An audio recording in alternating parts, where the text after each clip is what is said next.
Olá, começou o Hashtag Educa, a nossa conversa sobre educação aqui na Multirio, na NET, no canal 26 e pelo Facebook. Seja muito bem-vindo ao Hashtag Educa. O assunto de hoje diz respeito a todos nós, né? De alguma maneira anda um pouquinho mais badalado, mas talvez a gente não tenha consciência do quanto é importante. A gente vai falar sobre habilidades socioemocionais e como trazê-las para dentro da escola, para a nossa vida, enfim, para o nosso dia a dia.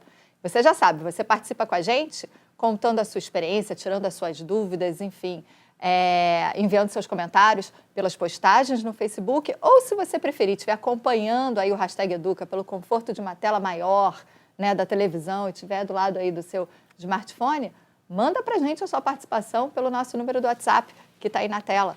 Vem para cá, a sua participação enriquece essa conversa e oportuniza a gente a ir para lugares mais longe. Então, vem para cá, que a sua participação é super importante. Antes de eu apresentar as entrevistadas de hoje, eu quero trazer para vocês o seguinte: habilidades socioemocionais andaram badaladas aí nos últimos tempos e ganharam notoriedade e também se tornaram um assunto popular, né? Se você for no Instagram, de repente você vai ver postagens sobre isso, postagens de vários orientadores, de coaches, enfim, falando sobre habilidades socioemocionais. Fala-se dela nas escolas, nas grandes corporações e até em palestras de autoajuda. Mas o assunto é muito mais importante do que a gente imagina. E das habilidades socioemocionais dependem, por exemplo, o desenvolvimento econômico e social de um país. Existe preocupação econômica em relação ao desenvolvimento das habilidades socioemocionais em países com baixo desenvolvimento econômico, social, uma série de coisas, porque está relacionado também à maneira como a gente pensa o nosso pertencimento no mundo, na sociedade e o nosso futuro. Quem conversa conosco sobre esse assunto é Marisângela Siqueira de Souza, diretora adjunta da Escola de Formação Paulo Freire e coordenadora da Semana de Educação Socioemocional Carioca. Marisângela é professora de língua portuguesa, psicanalista e psicopedagoga, clínica institucional, especialista em educação corporativa e humanização do trabalho pela UERJ. Seja muito bem-vinda, Marisângela. Obrigada, é um prazer estar aqui no Hashtag Educa, principalmente falando sobre esse tema, né? Tão pertinente, tão atual e que está tão em voga, como você disse, né? Sempre houve, sempre foi necessário, mas finalmente parece que ganha o lugar de destaque tão merecido. E Letícia de Oliveira, que está sentada aqui ao lado com a gente, que é professora e coordenadora do Laboratório de Neurofisiologia do Comportamento, ligada ao Instituto Biomédico da Universidade Federal Fluminense, a UF. E Letícia é pós-doutora em Neuroimagem Funcional e Machine Learning pela King's College London, na Inglaterra. Isso. Seja muito bem-vinda também. Obrigada, eu agradeço o convite, é um prazer estar aqui conversando com vocês, né? É sempre uma grande oportunidade, uma oportunidade imperdível de compartilhar os conhecimentos que a gente adquire na academia, né, com toda a população. Então, esse agradeço é o o papel convite. que eu acho que é fundamental. Quando a gente traz as universidades para você aqui no Hashtag Educa, seja você professor ou você que acompanha, que curte o hashtag, é justamente para fazer essa troca. Exatamente. Né? A academia aproximando da sociedade, devolvendo para a sociedade. E aprendendo com ela. E aprendendo. Né? Essa Porque troca é uma via de mão importante, dupla, né? muito importante, com Essencial. certeza. Para a gente já começar a conversa, o que são essas habilidades? Habilidades socioemocionais. Vou deixar para mim, Letícia? Vou deixar para você. Bom, né, assim, de uma forma bem simplificada, é claro que nós vamos achar aí, né, diversas definições, mas eu gosto muito da definição que o Caballo traz, quando ele diz que é um conjunto de comportamentos emitidos por um indivíduo, né, quando acontece ali um processo de interação. E esses comportamentos eles vão expressar as atitudes, os sentimentos, os direitos desse indivíduo, né? E o ideal é que isso seja feito de forma adequada à situação. Esse é o nosso grande desafio, né? Porque quando a gente consegue fazer isso de forma adequada à situação, geralmente isso minimiza os conflitos, né? Resolve os problemas imediatos da situação e até previne problemas futuros. Então, esse conjunto de comportamentos, né, que o indivíduo vou utilizar esse repertório de habilidades que eu vou utilizar no momento em que se dá a interação. Quando a gente fala de habilidade socioemocional, não tem como não falar de interação. É claro que ela tem uma vertente pessoal, por exemplo, quando você fala da autogestão, da autorregulação, do autocuidado, né? Mas até isso tem relação com o outro, porque se você não passa por esse processo pessoal, né, se você não consegue agir pessoal, dificilmente você conseguirá agir coletivamente. E a gente aprende essas habilidades ou isso é nato? Como é que é? Então, complementando a resposta da Marisângela, né, na verdade, então, a gente na neurociência já sabe há um tempo que nós temos estratégias que nós chamamos de regulação emocional.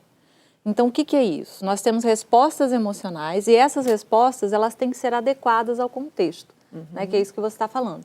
E a gente sabe que há regiões cerebrais que regulam essa resposta. Então, por exemplo, nós temos uma região cerebral chamada córtex pré-frontal, que fica atrás da testa, que é o que mais nos diferencia de outros animais e outros primatas. Nós temos essa região muito desenvolvida, que é uma região que nos dá habilidades para regular uma emoção de acordo com o contexto.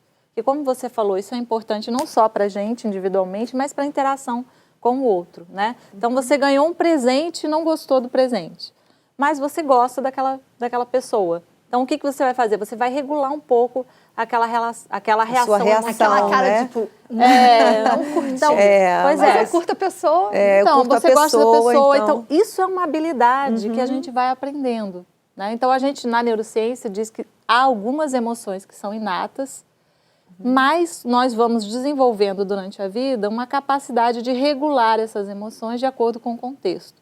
E a boa notícia é que esse córtex pré-frontal, ele nunca para de se modificar.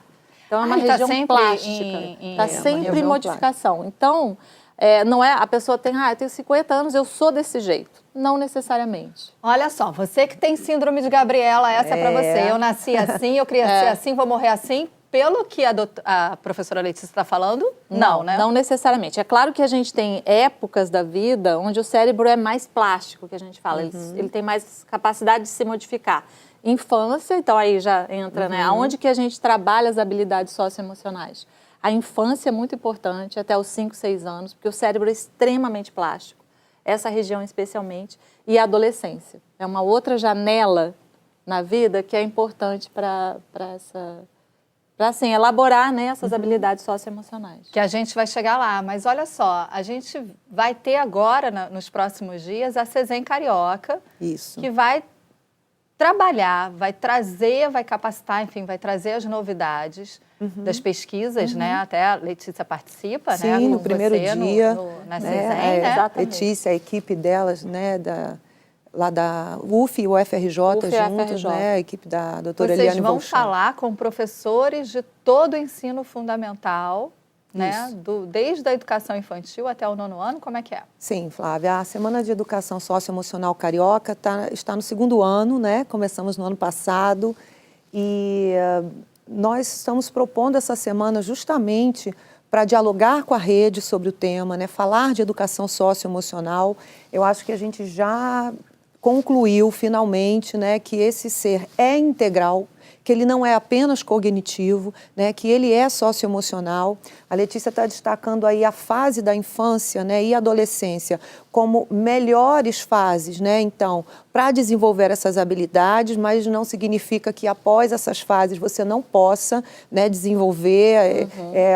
Na verdade, é uma aprendizagem adquirida, é algo que você pode decidir aprender, né? Eu costumo dizer que o trabalho feito é você ampliar o seu repertório de habilidades socioemocionais. Todos nós temos um repertório, né? Já nascemos, né, com algumas predisposições e já vamos desenvolvendo. Mas todos nós também temos déficits nessa área, né? Então, essa intencionalidade de desenvolver, né, de aprender, de ampliar esse repertório de habilidades socioemocionais, que é, na verdade, ampliar a nossa competência social, né? Quando você traz isso para a escola, quando você começa a pensar isso desde pequeno, isso é fantástico.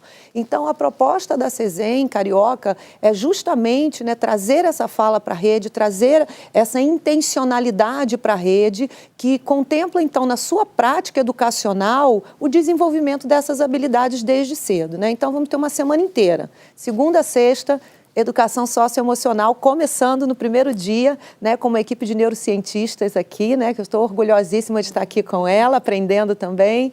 E elas estarão abrindo, então, na segunda-feira, a CESEM Carioca. Agora, vamos lá. Se a gente tiver que elencar, que habilidades são essas?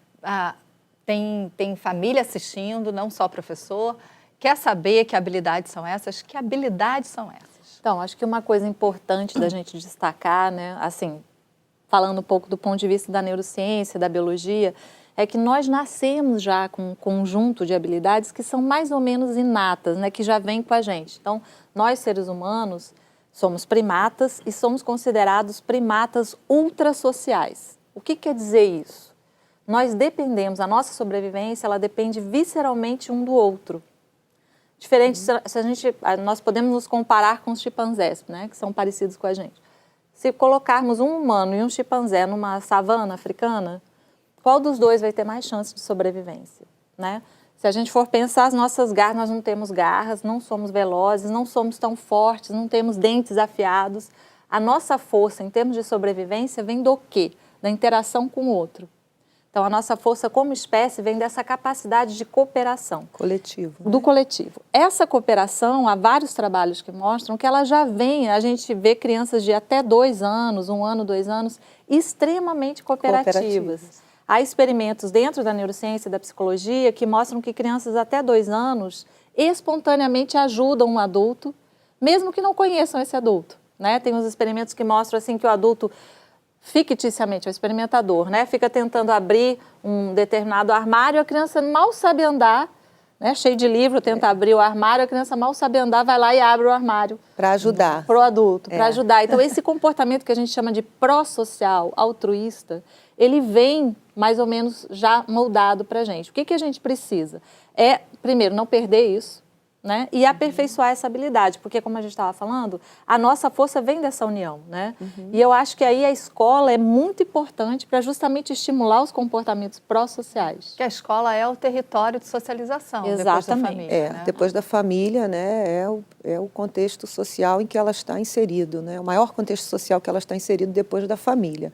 Então, é propício demais para desenvolver essas habilidades, né, para estar potencializando as que tem e não perder, né? Eu achei essa fala incrível, né? Porque você vê a criança nascendo já tão solidária, tão cooperativa, por que isso se perde, né? Por que de alguma forma isso não é potencializado? Então, assim, é um assunto assim, extremamente pertinente para se falar de infância, para se falar de adolescência mesmo. Volto a dizer, eu não sou criança, não sou adolescente, não tem jeito para mim, de forma alguma. Né? Inclusive, nós estamos investindo muito, né, nesse tipo de compartilhamento, de formação, de troca com os professores sobre esse assunto, né? Porque aí você está falando aqui de alunos, pensa isso acontecendo no contexto escolar. Mas aí, como que faz se essa criança está aprendendo algo que ela não consegue ver no adulto? Né? Você está falando de autorregulação com a criança, ela está ali super curtindo e aprendendo e ampliando, e aí ela chega em sala de aula e encontra um professor, né, que não está com essa habilidade ali plenamente, né, desenvolvida, enfim, em ação na vida dele, que é a autorregulação. Isso traz uma confusão para a criança, né, que aprende muito pelo espelhamento, pelo exemplo, né? Ela é muito mais do concreto do que do abstrato. Então, a gente precisa pensar como adulto. Com certeza, os pais que estão nos assistindo, né, fica tão preocupado em desenvolver a habilidade socioemocional no filho, mas tem um conselho aí de começar por nós, né? Não, essa sua fala, quando eu estava fazendo o roteiro, eu vi, é uma preocupação de universidades, escolas, pesquisadores, professores de ensino médio, né, de ensino fundamental do mundo inteiro. É que você precisa criar um ecossistema nessa escola com habilidades socioemocionais. Não basta você tentar desenvolver isso no aluno. A escola inteira tem que abraçar o projeto das habilidades socioemocionais. Mas só para ficar um pouquinho claro, vamos tentar ver o que vocês querem dizer quando vocês falam autoconsciência. Seria uma percepção consciente das próprias atitudes, né? Então, assim, é uma coisa que as crianças aprendem e que nós vamos aprendendo, como a gente está falando toda a vida, que, assim, quando você faz uma determinada ação, você pode fazer uma reflexão sobre aquela ação e tomar consciência da próxima vez para tentar modificar, se for o caso. Também é importante dizer que nem sempre essas estratégias autorregulatórias elas são totalmente conscientes. Às vezes elas vão sendo aprendidas pelo exemplo, né? Por isso a importância do que vocês estão dizendo, de que tem que ser uma coisa compartilhada. Né? Coletivo de novo, né? Coletivo de novo. Então, não necessariamente você tem que estar, não, eu vou agir assim, vou falar desse jeito. Não é necessariamente uma coisa mecanizada. Muitas vezes ela é incorporada, né, de maneira meio que inconsciente, assim, sem que a pessoa perceba. Mas, por exemplo, de uma maneira prática, a autoconsciência sou eu saber o meu posicionamento no mundo, por exemplo? Você conseguir se reconhecer, né? Reconhecer suas atitudes. Eu sempre digo assim, quando você olha para qualquer lugar, para frente, você sempre enxerga o outro. Você nunca se vê, né? Você sempre enxerga o outro. Você está perifericamente enxergando o outro, na sua frente enxergando outras pessoas. Então, esse exercício, né? Eu falo que é o exercício do espelho, né? É quando você consegue começar a prestar atenção em você mesmo. Quais são as suas reações, por exemplo? Como eu fico quando eu estou com raiva? Será que eu já percebi como fica o meu rosto? Que tipo de gesto, de expressão eu faço, né? Tem gente que assopra, tem gente que faz algum barulhinho com o canto da boca, né? Enfim. Mas será que eu já percebi isso? Será que ou é fácil eu falar do outro, perceber como o outro fica, identificar, ele não está bom, não está bem hoje. Talvez identificar no outro é mais fácil. E a gente acaba colocando, Flávia, inúmeros ruídos na nossa comunicação, né? E depois não entendendo por que aquela pessoa ficou chateada, por que ela entendeu errado, né? Porque eu fui tão clara, eu não falei nada demais. E a gente, na verdade, esse autoconhecimento, essa autopercepção, ela te ajuda, né, a se ver, a se perceber, não apenas para comunicar melhor, mas primeiro para você mesmo. Eu acho que é um grande feedback para você mesmo, para você estar bem, né? Você está falando assim, especificamente o quê? Como a gente, vou sempre que está falando desse assunto na educação, né? A gente tem que citar a BNCC, 2017, das 10 competências gerais, 4 são praticamente, exclusivamente socioemocionais. E ali você tem um exemplo muito claro de que tipo de habilidades você deve, então, trabalhar com essa criança para esse autoconhecimento, para essa autorregulação, para essa empatia proposta, para essa resiliência proposta, né? Então, assim, eu sugiro a todos que trabalham com educação, que busquem isso. Já não tem mais aquilo, isso é para psicólogo. Não, isso é para educador, né? O educador que olha o ser integral. Para todas as pessoas, né? Então, são habilidades claras, assim, agir pessoal e coletivamente, apreciar-se, conhecer-se, desenvolver resiliência, empatia, isso tudo está lá, cooperação. Então, são habilidades, sim, para serem trabalhadas no contexto escolar. Foi importante você tocar nesse assunto, porque, olha só, a Marisângela trouxe para a gente a BNCC, que é o nosso, né, orientador a partir de agora do currículo escolar brasileiro, mas essa questão, ela também atinge outros países. A gente já sabe que também as habilidades socioemocionais estão sendo pensadas no currículo peruano, né, na Bolívia, em todos os países da América Latina. Existe uma preocupação, eu vou trazer para vocês dados do BID, que é o Banco Interamericano de Desenvolvimento, que ele tem uma preocupação com o ensino, né, das habilidades socioemocionais em países da América Latina e Caribe. Segundo esse estudo do BID, habilidades socioemocionais são fundamentais para a permanência do indivíduo na escola, o aumento dessa escolarização, geração de renda e trabalho e a diminuição do comportamento de risco e de violência. Quando essas habilidades, às vezes por N motivos, a gente não consegue desenvolver na família e a escola tem um olhar para essas habilidades, esse indivíduo pode ter sucesso escolar e, consequentemente, de alguma maneira, sucesso de socialização e sucesso na vida adulta, reduzindo uma série de índices negativos, econômicos e de violência. Vocês percebem isso? Flávia, assim, a minha área é psicologia social, né? Então, a gente tem uma área exclusiva de pesquisa para habilidades socioemocionais. Então, existem, sim, muitas pesquisas já que comprovam, né, que a ampliação do repertório de habilidades socioemocionais é preditora de melhora de desempenho acadêmico, de diminuição de problemas de comportamento, por exemplo, diminuição de quadros de ansiedade, né? Então, isso já, assim, diversas pesquisas no mundo e no Brasil caminhando, né, avançando mais agora, nesse momento, mas internacionalmente você encontra diversas pesquisas mostrando, sim, um impacto, como o desenvolvimento dessas habilidades pode impactar, a gente está falando aí do indivíduo integral de novo, né? No desempenho acadêmico, questões de problemas de comportamento, questões familiares, relacionamento em todos os contextos, né? Acho que a Letícia, muito de pesquisa também, tem percebido... E um conceito importante que a gente falou rapidamente, mas ele é fundamental, é o conceito de empatia, né? Então, a capacidade de se perceber no mundo, como você colocou, é muito importante, mas a capacidade de perceber o outro também é muito importante. E a gente sabe na neurociência que há neurônios no nosso cérebro que são ativados, que entram em atividade, quando a gente vê alguém fazendo alguma tarefa específica. É como se você simulasse internamente o que é ser aquela pessoa. Ou seja, você se coloca literalmente você se no lugar do coloca outro. literalmente no lugar. E a gente já sabe, isso tem substrato neural já, comprovando. Então, é muito importante, porque quando você se coloca no lugar do outro, você entende um pouco a dor que ele está sentindo, por exemplo, né? E é mais fácil entender por que algumas, vamos dizer, atitudes não são muito adequadas, né? Então, se eu tenho uma atitude que eu consigo entender que o outro não achou legal, porque eu simulo, entre aspas, né, como é que seria estar naquela situação, eu posso, né, repensar essa atitude para uma próxima vez. Então, o conceito de empatia, ele também é muito importante para que essas habilidades socioemocionais, elas aconteçam. A gente vai reforçar o que elas estão falando agora com um VT de um programa chamado Papo Aberto, da Multirio, que a gente fez em 2017, numa escola aqui da rede, com o Grêmio Estudantil, e eles pediram para falar sobre bullying na escola. E as falas são extremamente interessantes e reveladoras. Vamos dar uma olhadinha?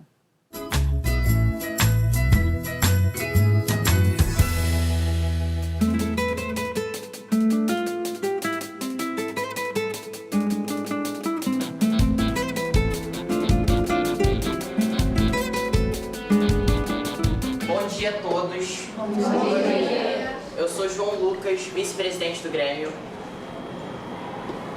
Se apresente. O Grêmio é a representação dos alunos na escola e eu achei que isso seria uma grande motivação social para mim e para os outros alunos, que eles pudessem, tipo, se espelhar na gente, mas não tanto, porque eles têm que ser a pessoa que eles são, mas que eles pudessem ver alguns alunos que estivessem fazendo alguma coisa por eles, que estivessem cuidando deles em algumas outras instâncias. O que rolou de mais legal no encontro do ano passado foi a participação dos alunos, porque a gente, como foi nosso primeiro Papo Aberto, a gente pensou que não ia ter tanta participação dos alunos, que eles iriam ficar meio envergonhados para dentro, não iam falar tanto.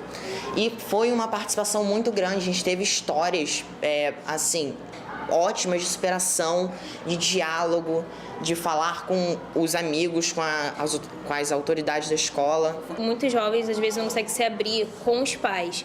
Tem sempre aquela coisa assim, não vou falar com eles porque eles não vão me entender ou não vou conseguir explicar diretamente, mas assim, na escola a gente tem mais alguma intimidade com os professores, com o pedagogo, aí a gente consegue falar. Então agora vamos ser sinceros, eu estou me incluindo nessa também. Quem é que na escola, em algum momento ou em vários momentos, sofreu bullying e não contou pra ninguém? Doeu pra caramba, não doeu? A gente não tem que guardar. Como está aqui, ó, falar. Falar sempre. Sofrer, pra quê? Escola não é lugar de sofrimento, escola é lugar de vida, de alegria. O diálogo não, pode ser também com o seu agressor, mas pode ser com alguém que você confie, ou com alguém que você saiba que vai poder te ajudar. Eu acho que a outra palavra importante que a gente tem que colocar ali no nosso painel é a palavra superação. Alunos que receberam a agressão, né, o bullying, mas que sofreram, mas superaram. Todas as dificuldades nós temos que vencer juntos com os nossos alunos, para que eles sejam pessoas melhores, cidadãos do bem, para construir e ajudar a melhorar esse mundo tão complicado. Antes de tudo, a gente não pode deixar tudo que foi dito aqui entrar no ouvido e sair pelo outro. Antes de qualquer coisa, temos que colocar em prática tudo que está ali, falar, dialogar, esperar e multiplicar a ideia. Porque se a gente está aqui é para poder mudar alguma coisa, não é para deixar tudo do jeito que estava antes. Então a gente tem que pôr em prática. Esse foi o Papo Aberto. Tamo junto! Palmas, tamo junto!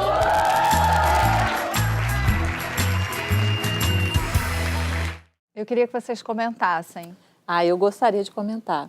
Então, uma coisa muito importante em relação ao bullying, retomando um pouco o que eu falei no começo, é que nós, como somos uma espécie não só social, mas ultrasocial, quer dizer, nós dependemos visceralmente um dos outros para sobreviver, a exclusão é terrível para a nossa espécie. Então, aquilo que você falou no começo, a sensação de pertencimento, ela é muito importante.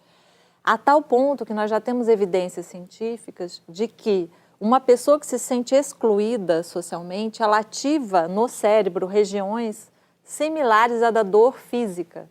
Então, se eu promovo dor física em alguém ou dor de exclusão social, as áreas no cérebro que se ativam são parecidas, mostrando que realmente a exclusão social ela é alarmante, ela é estressante, né? E tem um impacto muito negativo. Nós temos também evidências na literatura que as pessoas que se sentem excluídas ou não pertencendo ao grupo, elas têm queda de desempenho. Porque aquela ansiedade gerada, esse fenômeno é chamado de ameaça pelo estereótipo, né? Se você tem um estereótipo que não pertence àquele grupo, se você é muito diferente, você se sente não confortável, né? Não pertencendo. Isso é extremamente ansiogênico, isso gera ansiedade e faz com que essas pessoas, esses alunos na escola, a gente pode imaginar isso, tenham queda de desempenho, mesmo. Então, eles até têm capacidade, mas eles não vão demonstrar essa capacidade porque eles estão num estado de ansiedade.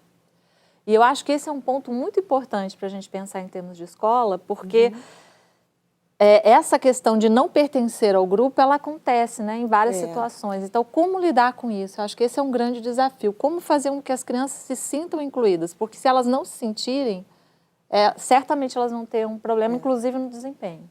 Acho que nesse momento a gente retoma tudo, né, que a gente está falando, a importância desse trabalho, né, de se pensar a educação socioemocional nas escolas, a importância desse educador se ver como um agente, né, para promover essa educação socioemocional. Assim, a gente faz uma CESEM Carioca, a gente faz diversas abordagens. Para quê? Para que esse educador que está ali, naquele contexto, vendo a situação e vivenciando, ele seja capaz de perceber o aluno em sofrimento. Talvez ele diga, poxa, eu percebi, mas eu não sei o que fazer. A escuta ativa já é uma coisa incrível, já tem um poder incrível. Você viu agora, né, o Papo Aberto, né? Uma atividade simples, né, que a gente acabou de assistir, uma atividade simples, uma atividade onde você está falando de fala, né, de se colocar, de não guardar, você está falando de superação e aquilo ali como ajuda nesse quadro de sofrimento. Então, esse educador, nós estamos aí, né, buscando trazer para a prática desse educador, né, esse educador que perceba, né, o aluno em sofrimento, que naquele contexto ali tem alguma situação, né, que está provocando essa dor quase física, né, que que a gente consegue, como a Letícia colocou, né, semelhante a uma dor física, pelo que ela provoca no cérebro desse aluno, e fazer algo, né, ainda que a escuta, é o apoio, é o suporte, as ações são simples. É interessante falar isso, que a gente fica um pouco confuso, mas as ações são simples, o acolhimento, o olhar, a escuta ativa, né? O perceber, né? A gente sempre diz assim, só de você validar o sentimento daquele aluno, daquela criança, já é muita coisa, Até se você tiver que corrigir algum comportamento, por exemplo, agressivo, valida o sentimento antes. Olha, eu sei que você está com raiva, mas não pode bater no colega. né? Quando você valida o sentimento, esse acolhimento, essa escuta ativa, essa valorização, né, do sentimento e não enquadrando os sentimentos em bom, ruim, é um sentimento, todo mundo sente raiva, né? O pai e a mãe dele também, a professora também, né? Então, saindo desse quadro de culpa e trazendo esse espaço para a fala, para a escuta, para o acolhimento do sentimento, isso já é impactante. Olha só, a gente já estourou o tempo, que o pessoal me avisou aqui no ponto. O Hashtag Educa já está com o tempo no limite, mas eu gostaria que você desse o endereço de onde vai ser a CESEM e os dias da CESEM e o horário, quem pode participar e quem não pode. Tá, gente. CESEM Carioca. CESEM Carioca, de 19 a 23 de agosto. O ao vivo é no auditório da Escola de Formação Paulo Freire, transmitido para as 11 telesalas das 11 coordenadorias da rede. Nós teremos programação todos os dias, segunda e quarta, de 9 às 5 da tarde. E nos outros dias, somente pela manhã. Quero ressaltar, Flávia, que pela primeira vez, né, de forma inédita, a sexta-feira é dos pais. Nós estamos trazendo os pais, né? Falamos tanto disso aqui, né? O papel do adulto aí, do professor, dos pais. Então, de segunda a quinta aí para professores e para todos aqueles que querem assistir, porque vai estar pelo Facebook da Multirio, né? Também sendo transmitido em link aberto e pelas telesalas da rede e sexta-feira recebendo os pais. Ok, obrigada. Laboratório de Neurofisiologia do comportamento, né? Nós trabalhamos nesse laboratório lá na UF, eu trabalho com mais 2 professoras, a gente tem um grupo também na UFRJ, a professora Eliane Volchan, Fátima Hertal e a Karen Calaza também são professoras. Nós trabalhamos com essa questão de vão abrir a CESEM Carioca, segunda-feira, viu? Tiver dia dúvida, 19, só procurar. 9 da manhã, Estaremos essa equipe lá. maravilhosa estará conosco na CESEM. Só procurar. Se não conseguir falar com ela aí pelas postagens, só procurar na UF também, né? Para tirar as dúvidas. Estamos lá. A você que acompanhou a gente no Hashtag Educa, muito obrigada. Tem mais conteúdo sobre esse assunto nas postagens, nas redes sociais da Multirio e no portal. Passa lá. Até o próximo hashtag. Tchau!